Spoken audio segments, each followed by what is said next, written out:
لما الواحدة تكون طيبة قوي، كريمة زيادة عن اللزوم، معطاءة وما فيش حدود للعطاء، الناس اللي حواليها بيفتكروا إن هي محتاجة لهم، مش بيفتكروا إن كتر خيرها ما فيش حد بيعمل كده دلوقتي، لأ، بيفتكروا إنها محتاجة لهم وإنها ما تقدرش تستغنى عنهم، فبيبتدوا يتجاوزوا حدودهم معاها.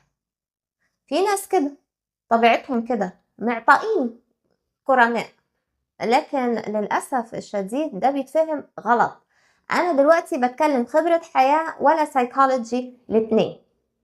دي حاجة أنا مريت بيها حقيقية جدا جدا جدا مع كل الناس اللي حواليا. محدش فهم العطاء على إنه ذوق مني، شياكة، لا، أنا محتاجة الناس دي في حياتي، أنا مقدرش أستغنى عن الناس دي. وكمان قريت ده وعرفت إن الناس لما بتلاقي عطاء بلا حدود ومن غير مقابل بتفهم غلط. ولو دخلنا جوه شوية جوه نفسنا احنا هنكتشف ان هو فعلا احتياج، بس مش احتياج لشكرا ميرسي كتر خيرك، لا، احتياج للحب، ان الواحدة تحس انها محبوبة. معظمنا كبرنا في بيئات فيها لو عملتي كذا احبك، لو اتصرفتي بالطريقة دي احبك، لو معرفش ايه احبك. دايما الحب ده كان حاجة لازم يعني اعمل حاجة عشان اتحب.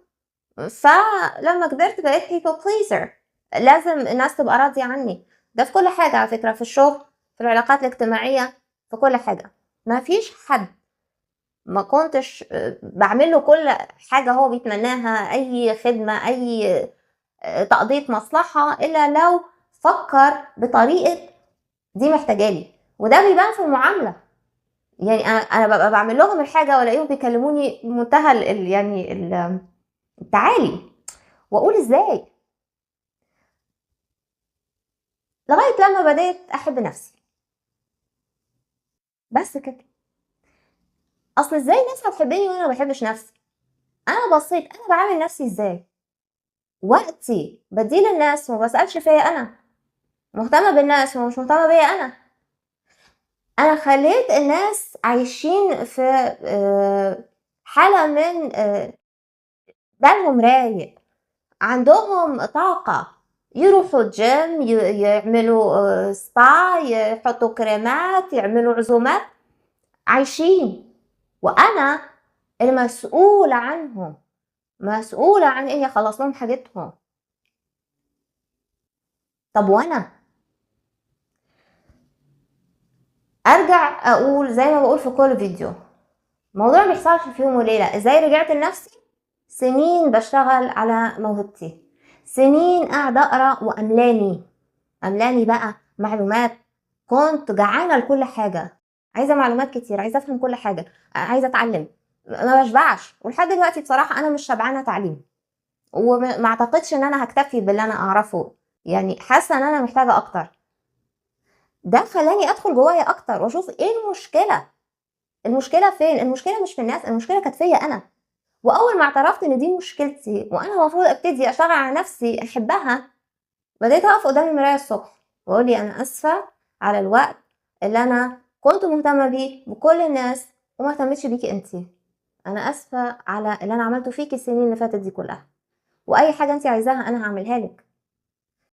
ومن هنا لما علاقتي بنفسي اتصلحت، ناس كتير قوي ندمت على اللي كانت بتعمله معايا. مش فارق، حتى لو ما كانوش ندموا، مش فارق. انا بصراحة مكتفية بنفسي، مكتفية باني دلوقتي قادرة اني اعمل حاجة مفيدة وافيد الناس، قادرة انصحهم، انقل لهم خبرة. اصل المرحلة اللي انا مريت بيها دي، لما كانت بشرتي بهتانة وشعري تعبان وشكلي غريب، في حين ما اللي حواليا كلهم منتعشين، دي كانت فترة صعبة مش هنكر. وما كنتش حاسة اصلا ان في حاجة غلط، ده هو انا اتربيت كده، انتي اللي تشيلي، انتي اللي تعملي. لغاية لما فقت. لحظة الوعي دي هي فعلا بتبقى لحظة على فكرة، فترة صعبة، بس اتعلمت. ودلوقتي انا اقدر اقول لكل الستات اللي بتتابع الفيديوز دي، ما تعودوش الناس اللي في حياتكم انهم يستهلكوكم. لما انتوا تطفوا وهما اللي ينتعشوا، هل دي المعادلة دي مظبوطة؟ انتوا عارفين ان انتوا كده بتبوظوا الدنيا من غير ما تحسوا. يعني انتوا فاكرين ان انتوا بتعملوا حاجة كويسة. انا في فترة طويلة جدا كنت بحاول الحق على كل حاجة، اظبط كل حاجة. كنت اسد من هنا الاقي الدنيا باظت من هنا، الحق من هنا الاقي خرم تاني اتفتح من هنا ولازم اجري بسرعة هنا علشان الحق.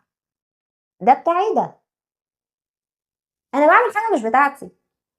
يا جماعة لو عايزين تعملوا خير ابتدوا بنفسكم انتوا، امنوا نفسكم انتوا، ووقتها هتعرفوا تحطوا الطاقة بتاعتكم فين. يعني شوفوا دلوقتي انا لما بدأت اشتغل على نفسي ايه اللي حصل؟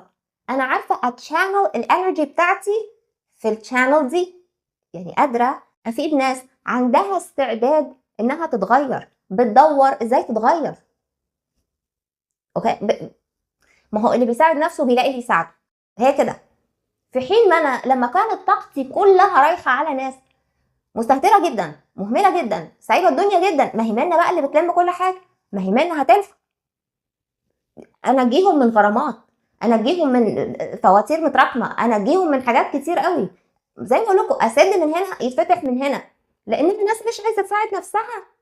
وانا بقى اللي هصلح الدنيا؟ انا كنت خلاص بنهار، وهم تمام عندهم مجال يعملوا حاجات كتير جدا في حياتهم، ما بيتواجهوش كمان مع غلطاتهم. ما هو انا مش سايباهم يتواجهوا مع اخطائهم. ما هو اللي هيلاقي نتيجه غلطه هيلاقي جايله مشكله، هيقول المشكله دي حصلت عشان انا عملت كذا، هيعترف وهيبتدي يصلح نفسه. انا منعاهم من انهم يصلحوا نفسهم على فكره. يعني انا ما بعملش حاجه كويسه. شيء محترم جدا ان الست تبقى مسؤوله، الست المفروض تبقى قويه، وبس مش ب100 راجل، يعني قويه، ست قويه، ست مسؤوله، عارفه ليها ايه عليها ايه، مسؤوله المفروض تعمل ايه. لكن تشيل مسؤوليات ناس وتمشي بيها وتنتهي انا مش عارفه اقول لكم ايه بصراحه. انتوا مش هتصلحوا الدنيا لما بتشيلوا فوق طاقتكم، انتوا بتخلصوا وهم بيفضلوا مكملين على غلطهم، وتبقوا انتوا عملتوا مشكله ليكم، انتوا استنزفتوا طاقتكم مش في مكانها. مش ده المطلوب منكم في الحياه دي. مطلوب منكم تعملوا خير، تفيدوا الناس. لازم تعرفوا ازاي تعملوا تشانلينج للانرجي بتاعتكم في مكانها، تحطوها في مكانها الصح. دي مسؤوليتكم، وهما المفروض يتحملوا نتائج اخطائهم واهمالهم. حتى البلاده دي اللي هي بتاعت ما دام انتي بتشيلي يلا شيلي، دي حاجه مدمره، مش صح. يعني من كل ناحيه، يعني ليكي وليهم. الواحده بتتحمل مسؤوليات لو اطفال صغيرين، لو حد لا سمح الله حالته تستدعي ان حد يشيل مسؤوليته بالكامل. اكتر من كده لا طبعا، وبتبقى فتره مبقاش العمر كله. اصل دي حاجه الواحد بيغطس فيها والله اعلم بيخرج منها امتى. حاله تحمل المسؤوليات اللانهائي، حاله ما دام انت بتشيلي تشيلي، دي حاجه فعلا في ناس غطسانه جواها ومش حاسين، يا فاكرين دي مسؤوليتهم عشان اتربوا على كده.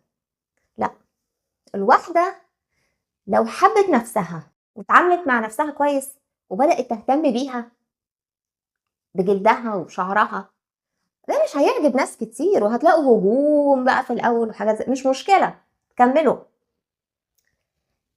انتوا ليكوا على نفسكوا حق. ربنا لما خلق الجسم ده وحط جواه الروح دي، ده معناه ان انتوا اول حد في الدنيا لازم تهتموا بيه، ولو ما اهتمتوش بيه مش هتقدروا تفيدوا حد بعد كده. بس ادي كل الموضوع. حطوا ده في دماغكم يا جماعه. بجد العطاء اللي بدون حدود ده بيتفهم غلط، الذوق والشياكه دي بتتفهم غلط، فهم ضعف واحتياج، ما تفهمش على انها كتر الف خيرك، يعني مش عارفه اقول لك ايه، على ذوقك وشياكتك، لا خالص خالص. ده خلاص ده بقى هو ده العادي. لا، اهتموا بنفسكم احسن. وقفوا قدام المرايه كده الصبح وقولوا لنفسكم انتي واحده ست. شكرا لوقتكم، شكرا لمتابعتكم، واتمنى الكونتنت يكون عجبكم. لو عجبكم please like and share. اعملوا سبسكرايب للقناة وضغطوا النوتيفيكيشن بقى. اشوفكم الفيديو الجاي.